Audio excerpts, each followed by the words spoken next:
Our Weekend Watch shines a spotlight on government activity. And parents and advocates want better communication and more transparency from Chicago Public Schools when it comes to meeting the needs of students with disabilities. That's according to the latest investigation by the Better Government Association, which takes a closer look at who is able to attend Individualized Education Program meetings, or IEP meetings, to advocate for students with special needs. BGA education reporter Joelle Jackson joins us this morning, and good morning to you. We appreciate you being here. Thank you so much for having me. It's great to have you. And Joelle, CPS says 1,000 IEP meetings have included special education classroom assistants.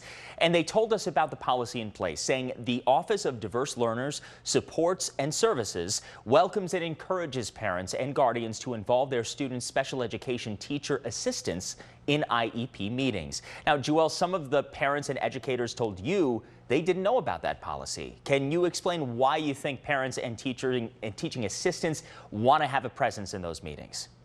Yes, so special education classroom assistants are paraprofessionals that work very closely with students with disabilities. They not only are the ones that are there with the academic learning, helping those students complete their lessons, but they're the constant presence force in these students' lives throughout the day, whether that's going to lunch or just being there to arrive in the classroom. And throughout these interactions, these paraprofessionals are really able to have a fuller understanding of who these students are. And so in these IEP meetings, it's a discussion of the academic needs, the behavioral needs, the emotional learning needs. And so having someone who is not just there to teach, but also is just a present force in these child's lives is just incredible information and should be included in these meetings. What is the risk, I guess, Joelle, if those paraprofessionals are not involved in those conversations and it's just the parent and the teacher?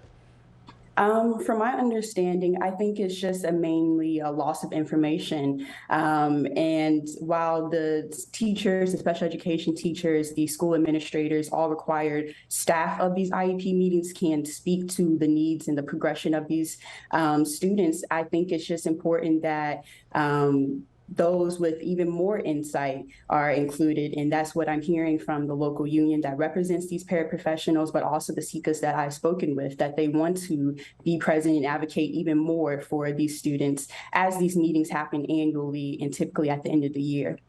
And when you think about what is actually discussed in those meetings and why they're so important, what goes on there?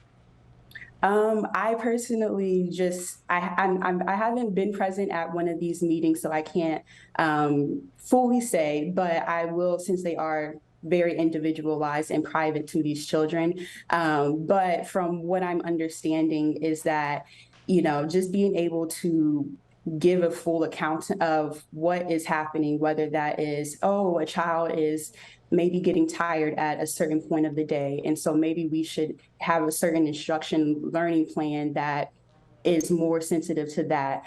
I just think that overall they can add a good insight to these meetings. Yeah, Joelle Jackson, thank you so much for taking the time today. We appreciate it. Hey, if you like that video, be sure to subscribe to our ABC7 Chicago YouTube channel.